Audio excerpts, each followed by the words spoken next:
Ciao. Alright, today, so we're going to talk about 5 things not to do in Saigon.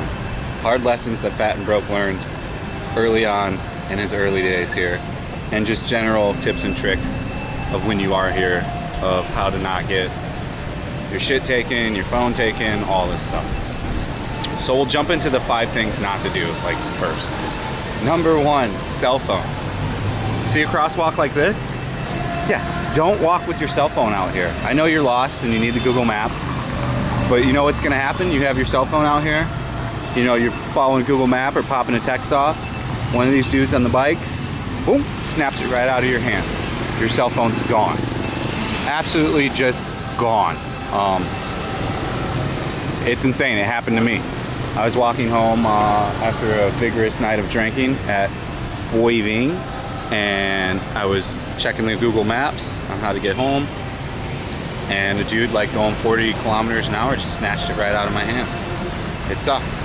You know, I had to buy a new phone. It cost me $500. I wasn't happy about it. So, yeah. Not good for business.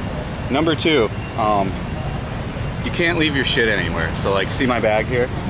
You know, like genuinely in America, you could probably kind of leave your bag and walk around here, and you know, probably someone's not gonna grab it. If I walked 50 feet away from this bag and some biker that saw an opportunity, he would just pull his bike right up here, jump off, grab the bag, and take off.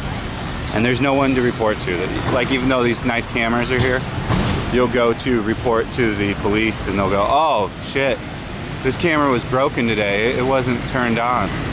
Oh, we checked the other ones too, they were, I don't know what happened, the cameras, you know, and it's nothing we can do.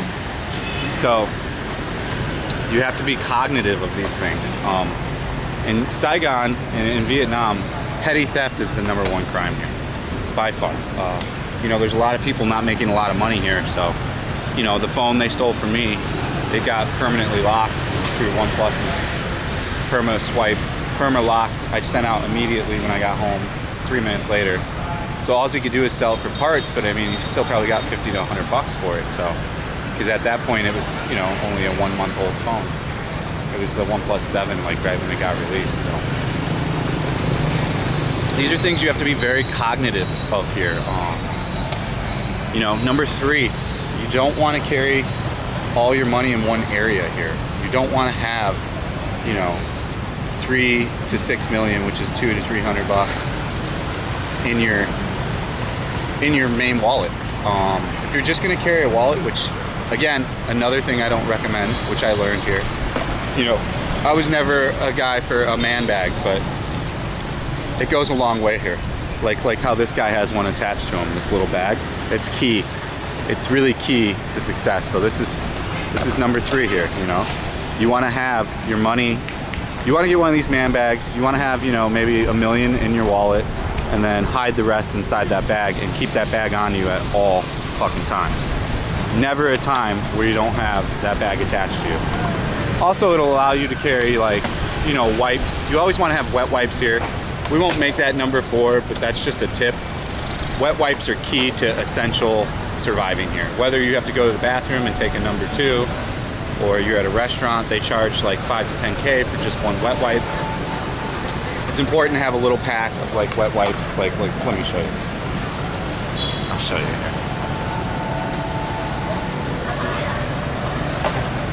I know a lot of you won't be able to get here for a year, but I figured, you know, you want to like a little pack of wet wipes on you.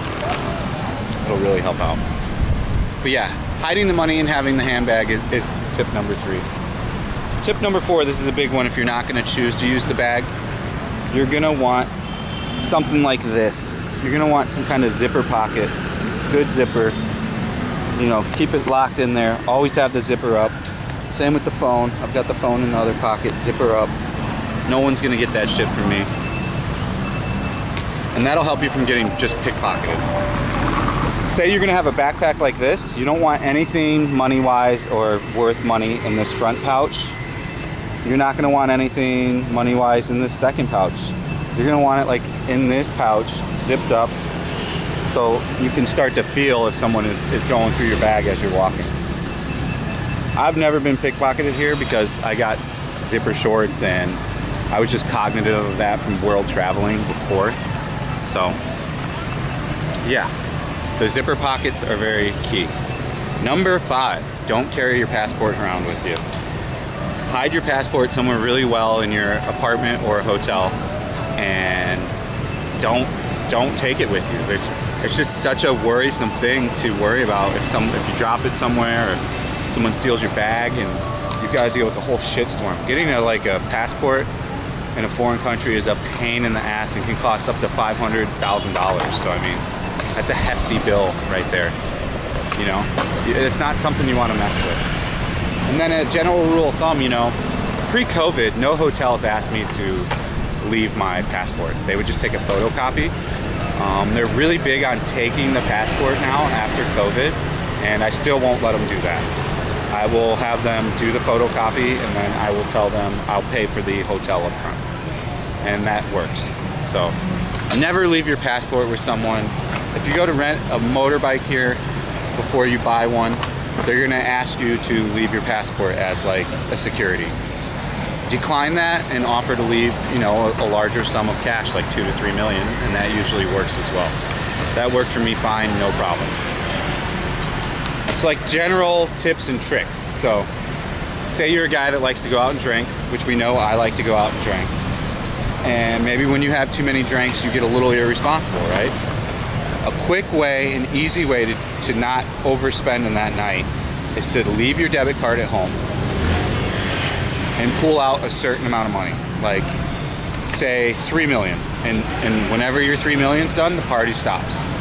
I mean, if it's your first couple nights, you can go crazy and pull out like a 5 or 6 million and have that at the ready for maybe a crazy night out.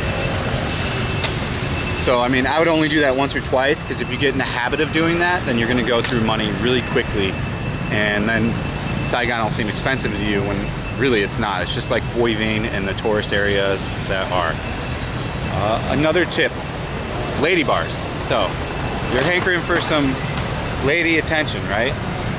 Say you go to a lady bar. You have to make it clear what the price of the drink is for you and for her.